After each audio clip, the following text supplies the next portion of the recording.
তো চলো আজকে একটু বেড কভারটা চেঞ্জ করবো ভাবলাম, যেহেতু আজকে শনিবার। সারা সপ্তাহে একরকম বেড কভার ইউজ করতে, আর বিশেষ করে এই গরমকালে তো একদমই ভালো লাগে না, ঘাম যেহেতু হয় প্রচণ্ড পরিমাণ। তো যতই এসেই থাকুক ঘরে, তবুও যেন একটা কীরকম লাগে। তো সে কারণে আজকে একটু বেড কভারটা চেঞ্জ করবো ভেবেছি। তো দেখো এখানে ফাইনালি বেড কভার আমার চেঞ্জ করা হয়ে গেছে। আর সবসময় এরকম ঘর একটু পরিষ্কার পরিচ্ছন্ন রাখতে কার না ভালো লাগে বলো। বিশেষ করে প্রত্যেকটা মেয়েরই তো এটা পছন্দ যে তার ঘর যেন বা তার রুম যেন সবসময় পরিষ্কার থাকে। এখানে দেখো গোপালদের উঠিয়ে দিয়েছি, ঘরে চলে গিয়েছিলাম রান্নাঘরটা ভালো করে পরিষ্কার করে নিয়েছি, কারণ আগের দিনে রাত্রিবেলা বাসন কোসন ছিল, সেগুলো সব কিছু মেজে পরিষ্কার করে নিয়েছি।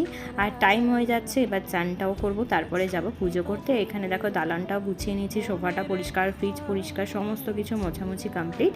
এবার দেখতেই পাচ্ছ এই সব করতে গিয়ে আমি পুরো ঘেমে স্নান করে গেছি। এত গরম মানে ধারণার বাইরে, এইটুখানি কাজ করতেই ঘেমে গেছি।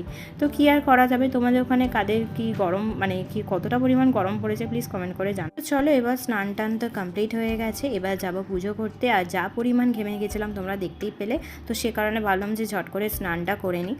যেহেতু এই সময় টাইমে জল আসে, তো জলটাও তুলতে হয় আমাকে টাইম মতো, তো সে কারণে জলও তোলা কমপ্লিট হয়ে গেছে। আর এখানে স্নানটাও আমার কমপ্লিট। আর বকতে পারছি না বেশি, তো চলো দেখাই তোমাদের যে গাছে কী ফুল ফুটেছে। আর এই দেখো বলতেই চলে এসেছে আমার গাছে আজকে একটাই ফুল ফুটেছে। কাল পরশু অনেক ফুল ফুটেছিল, বাট আজকে একটাই ফুল ফুটেছে। আর এখানে দেখো একটা বেল গাছ কিনেছি, বেল ফুলের গাছ আর কি, গন্ধ যেটা হয়। তো এটা বললো কি যে সারা বছর থাকবে, জানি না কতদিন থাকবে। তো চলো ফুল তো তোলা কমপ্লিট। আর এখানে বেশিরভাগ জবা গাছই আছে। আর আমার মনে হয় গরমকালে জবা ফুল লাগানোই বেশি ভালো, কারণ প্রচুর পরিমাণে হয়। আর এই যে সবথেকে বড় গাছটা দেখছো, এই গাছটাতে তো প্রত্যেকদিন একটা দুটো করে ফুল পাবো। তো চলো এখানে ফাইনালি পুজো তো দেওয়া হয়ে গেছে। এখানে দেখো জবা ফুল একটাই ফুটেছিল, ওটা আমার বজরংবলীকে দিয়েছে। এখানে জগন্নাথ, লক্ষ্মী গণেশ, ওখানে লক্ষ্মী, কালী মা, সবাইকে ভালোভাবে সুন্দর করে খেতে দিয়েছি। তো পুজো তো এখানে কমপ্লিট হয়ে গেছে। তো চলো তারপর চলে গিয়েছিলাম জামা কাপড় কেচেছিলাম সেটা বারান্দায় মেলতে। তারপর দেখলাম বরমশাই এনেছে বাজার গিয়েছিল আর কি, দোকান করে এনেছে দেখলাম। তো দোকানগুলো এখানে বার করছি।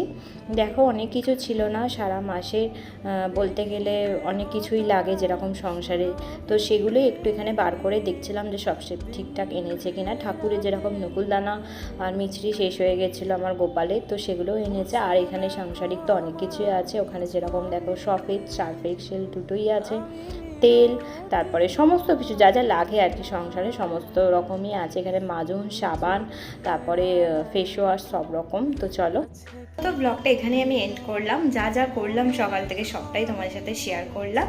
তো চলো এবার বিকালের ব্লগটা যদি পারি তোমাদের সাথে অবশ্যই শেয়ার করবো। দেখতে থাকো, সাথে থাকো, টাটা।